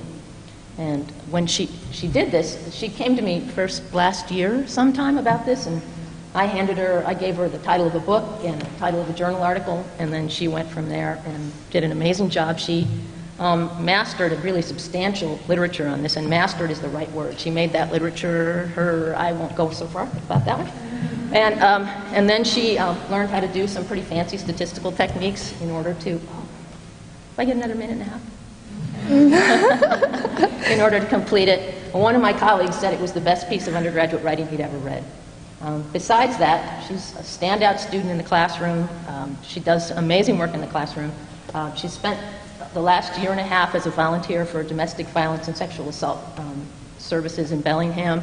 She's been a summer volunteer at a summer camp and does all kinds of wonderful things. But the most important thing I want to say, and I've got 5 seconds to say it, is I want to thank Janice Berklid for sharing her daughter with us for these last 3 years. It's been a great opportunity for us. Thank you, Jessica.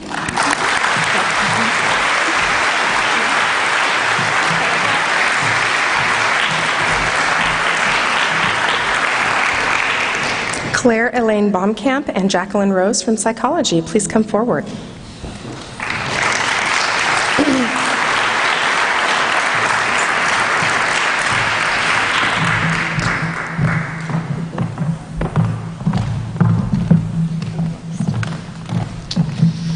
So I think if Claire had her way, she would have preferred to receive this in the mail, but so thank you for letting me have this minute to tell everyone about you.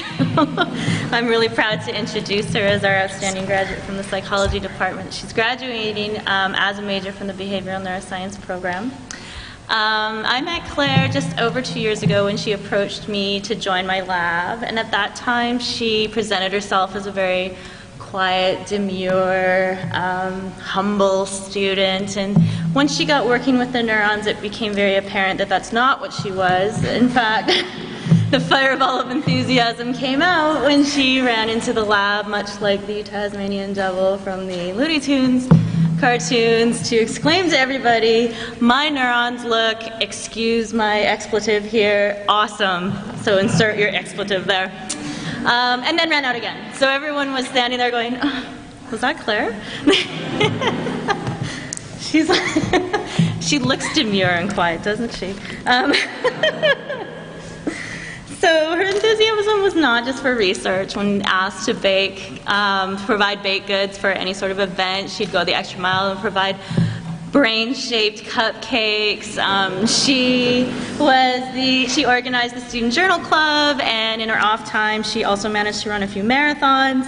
But throughout my time knowing Claire, oh, and you're doing like the super marathon now, like a 50-mile thing. Like I don't even know what you call that anymore. It's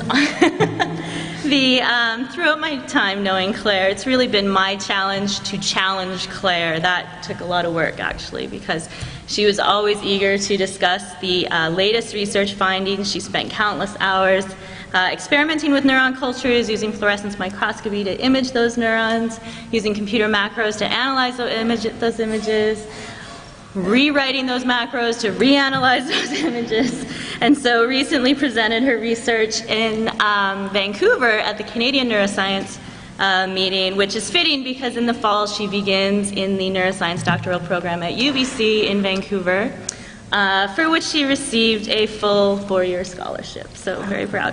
But what I appreciate most of my experiences with Claire is witnessing her excitement for learning. So as the popular physicist Richard Feynman, the book that he published titled The Pleasure of Finding Things Out, that is the perfect sentiment to describe Claire and her approach to research, learning, and life.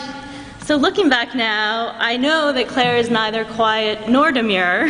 She remains humble, although in my opinion, she has no reason to be, because she is a brilliant, dynamic, enthusiastic young scientist, and I know for her that this award is just the beginning.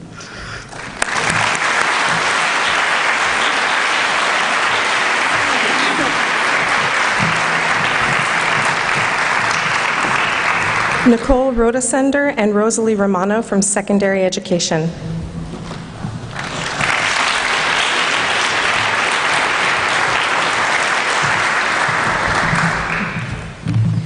Nicole, it is my honor and deep privilege. I've had the pleasure of being Nicole's professor. Don Burgess, who would have liked to have been here today, is playing tag team with me, so Don is right here. I would love to be able to tell funny stories, and because there are many. Nicole has a sublime sense of humor, but she is entering a profession. We're in the Department of Secondary Education. She's entering a profession at a time when it's deadly serious. John Dewey said, what the best and wisest parent wants for his child, so we should want for all our children. Because to have anything less damages our democracy. And we are at a time at our planet and a time in our society when these words strike to the heart of all of us. And Nicole is stepping into that. And what does the brightest and the wisest and the best parent want? But rigor. I mean, we want that kind of deep content knowledge. And Nicole brings that. She's curious. She wants to know and models automatically that habit of mind of the joy and satisfaction to struggle with thinking and with ideas. She brings that rigor. But the best and wisest parent knows rigor isn't enough for his child. It isn't enough. We need something more, and that's relevance. What's the purpose in this struggle? And it's Nicole who has this brilliance to be able to understand when she needs to build that background knowledge or when she needs to ignite the prior knowledge so that the linkages are there and her kids can say, oh, that's why I get it. I get it. So you have rigor and you have relevance, but it's not enough because all of you best and wisest parents know that it is the heart of a teacher who relates to her students that makes them want to learn. And it's here that we have Nicole. I thank you for the courage to teach, Nicole, to stepping into our democracy with hope for the future, for this planet. Thank you.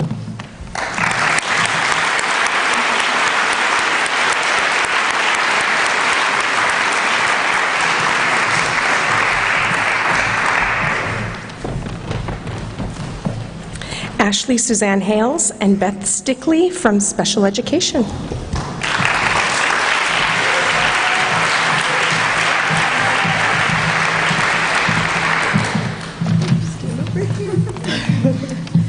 First of all, I want to start by thanking Ashley's family for sharing her with me, with us. It has just truly been an honor to work with you. I forgot a tissue. I'm just so honored to introduce you to Ashley today. She has worked incredibly hard to stand here before you, and I can't think of anyone more deserving to be our outstanding graduate for 2012. I met Ashley in the fall of 2008 when she came into my office and asked what she could do to prove that she was a capable candidate for our program. It was just really evident that she had determination and desire to achieve her dream of becoming a teacher. Her enthusiasm just exuded from her pores. Once she was admitted, she excelled in all of the course and practical experiences. She exceeded expectations and maintained an excellent GPA throughout our program.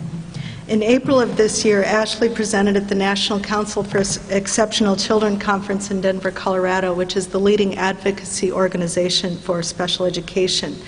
It's rare that a pre-service teacher candidate presents at a national conference, right? And it was just amazing to watch her present with such intelligence and maturity and grace and poise. It was quite impressive.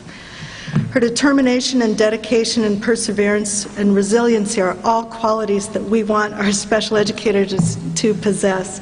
And Ashley not only demonstrates all of these characteristics, but she also possesses the maturity and skills required to be an effective collaborative teacher. She is the exemplar teacher candidate that we want graduating from our program. And another testimony to her excellence is that she was offered a full-time teaching position this year. So thank you for allowing me to be a part of your journey, and congratulations.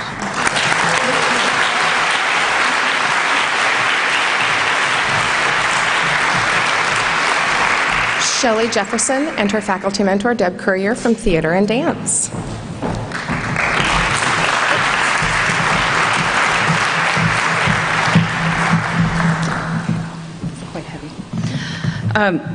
So any of you who know the Theater and Dance Department know that we're not just drama, drama, drama for nothing. And it's a testament to Shelley's greatness that we actually unanimously agreed to give her this award. And that is rare. So yay for Shelley. And her beautiful family is here, and I'm trying to talk softly because her wonderful daughter Camille is asleep. So I have had the pleasure of knowing Shelley as a student and a student employee for nearly 5 years in the Theater and Dance Department. During that time, Shelley took every one of the theater and education courses and completed her endorsement in theater ed, completed her BA in theater, applied and was accepted into the Woodring College of Education, did her student teaching this year, directed 2 full-length children's plays off campus for both Bellingham Theater Guild and the Linden Community Theater, worked as a student leader for the Summer Youth Theater Institute, worked as our main go-to theater office student employee, raised her family of first 5, then 6 children. Yes, she had beautiful Camille while doing all of the above, and somehow managed to stay on the dean's list. I think outstanding senior is not nearly grand enough for this remarkable woman. It is with an unexpected amount of wistful regret that I penned this mini homage, as I am realizing that although the world is gaining a remarkable, capable, talented, and dedicated teacher, and professors, you know what this means when one of your students wants to follow in the footsteps and teach. And she has become my mentor.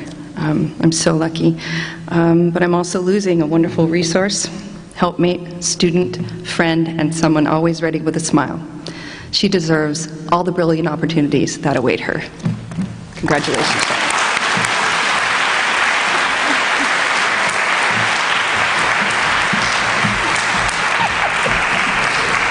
Sophie Ann Wenslow and Nicholas Margaritas from the University Honors Program.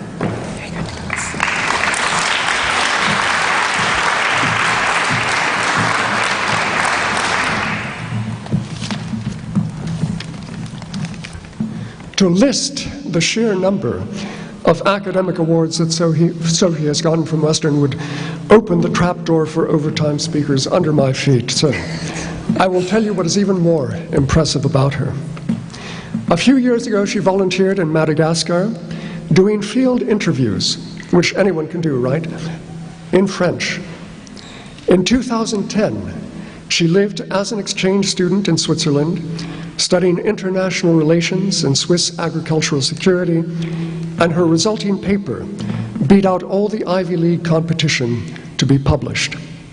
Last summer, she worked as a research intern for a non-profit organization in India, studying water scarcity, and her writing was published in the Times of India. This summer, she will be an agricultural intern for the World Watch organization in Washington, D.C. When she's not busy working in various parts of the world, Sophie also spends a little time at Western, where she's graduating tomorrow with a major in politics, philosophy, and economics, a minor in French, an almost perfect 3.98 GPA, and not least important, all my blessings and fondest wishes. Sophie would like me to believe, she swears it's true, that I was the professor who led her advising session at orientation when she first arrived at Western. I don't remember this, but that's only because at orientation, the professors do all the talking. Once she signed up for my introductory honors sequence course in Western civilization and began making those marvelous, astute insights in class, she became unforgettable. Together with her outstanding ability to write, her unfailing professionalism, the world could cataclysmically go up in flames and Sophie would not fail us. She easily distinguished herself as my finest student in that class, and afterwards one of my finest in my Dante seminar this past year. Most people never make it through hell. She made it radiantly through paradise.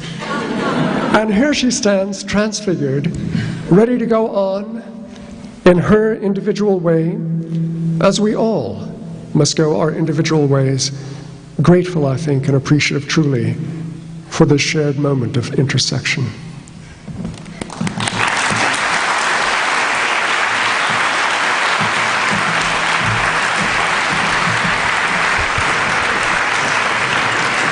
Kirsten Nicole White and Joyce Hammond from Anthropology.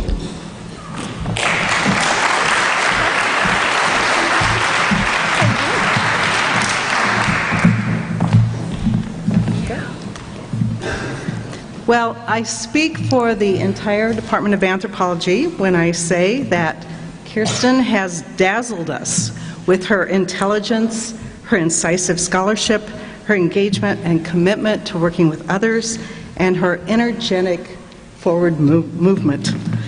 I want to quote some of my colleagues about Kirsten.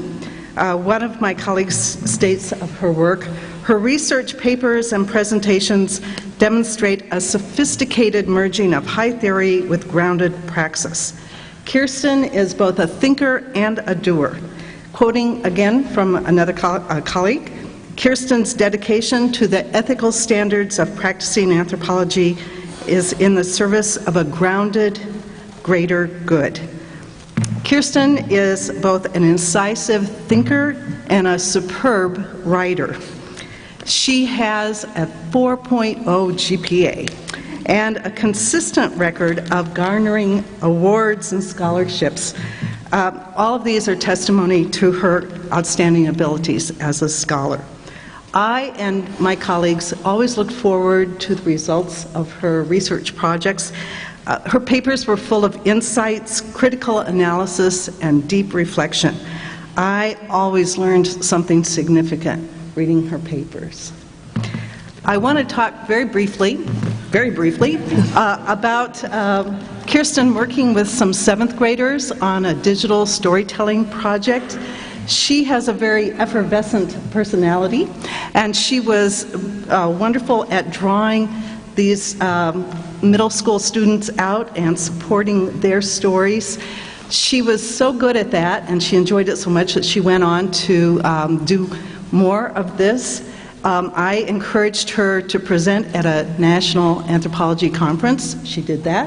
And then she became a co-author with me about digital storytelling with youth, and now so she's a published author.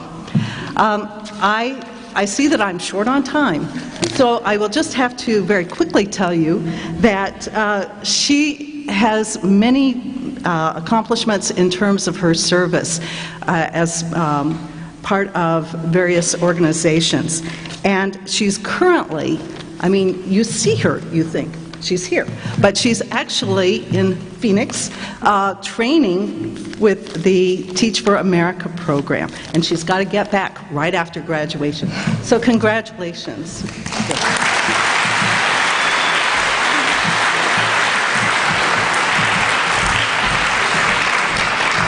Emily Ann Zach with her faculty mentor, Julia Sapin from Art.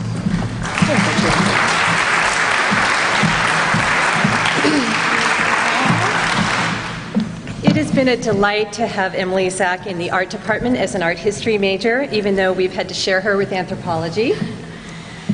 Emily's been an enthusiastic and engaged major.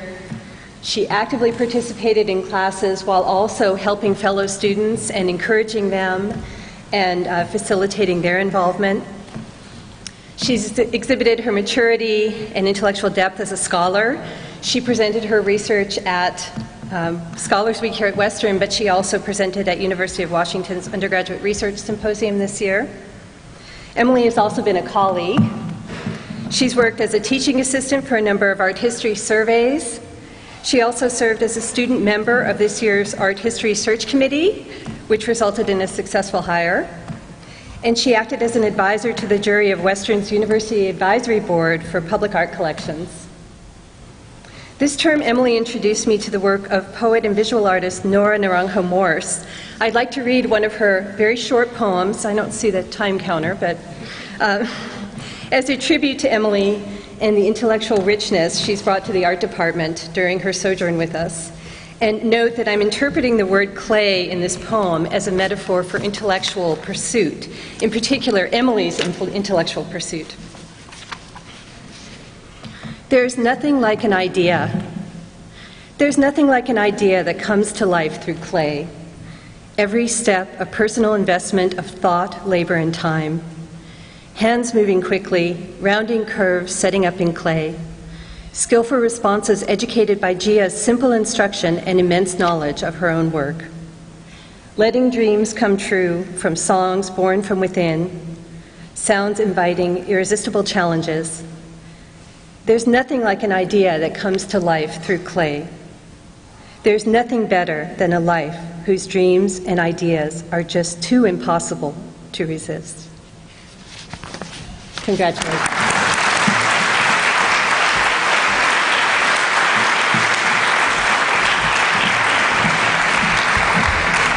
And our last award today for Matthew Folan Davenport with Tom Rail from Management.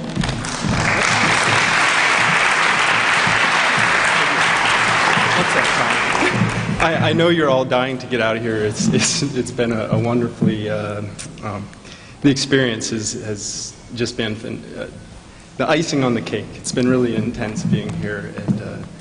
But But I can't leave here today without giving some recognition to our mentors. I think that would be a great injustice because they have really been an integral part of our experience here and shaped our successes and driven us towards that. So if we can all give a hand to the people who helped us.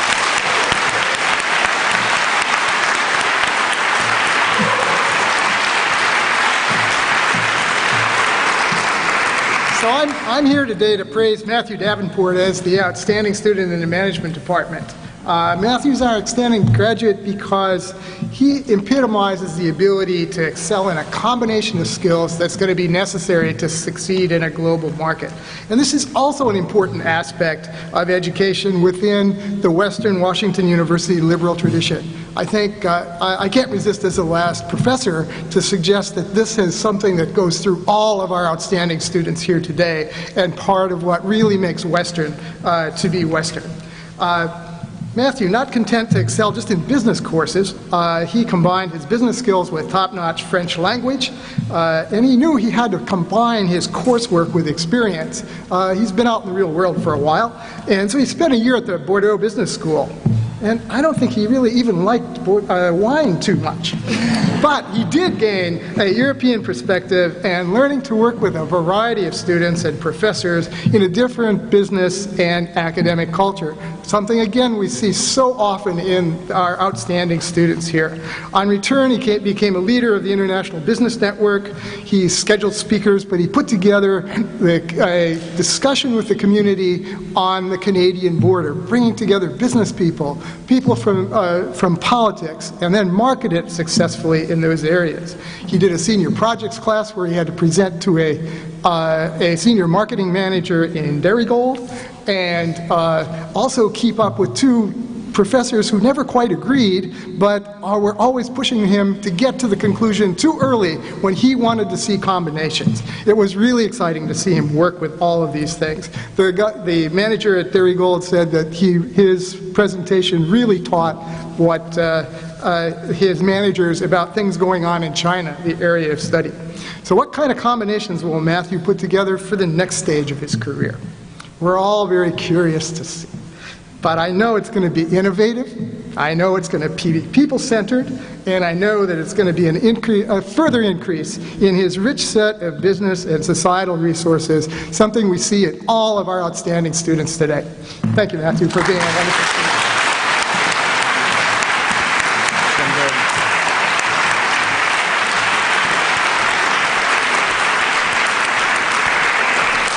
Let's give one more round of applause for all of the outstanding graduates and their faculty mentors.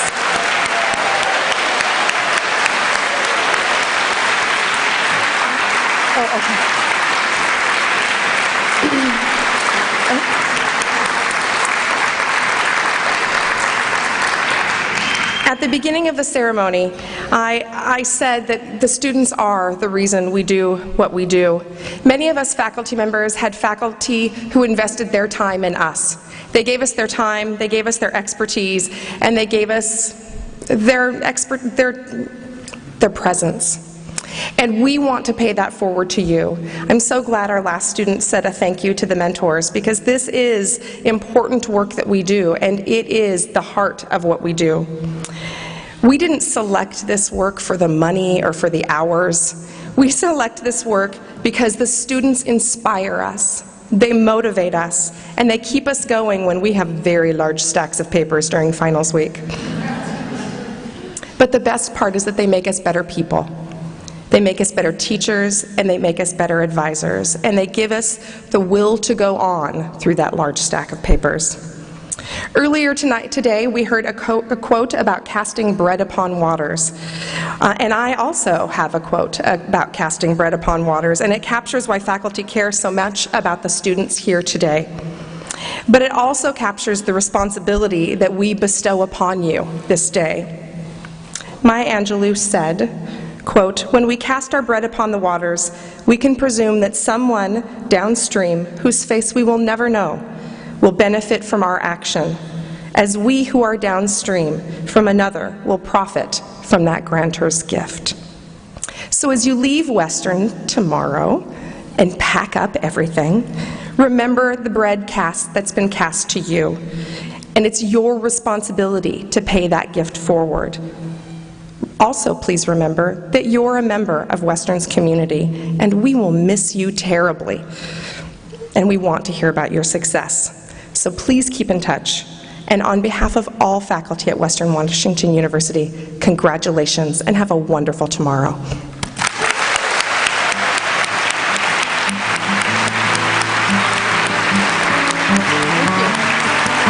Thank you and have a wonderful evening.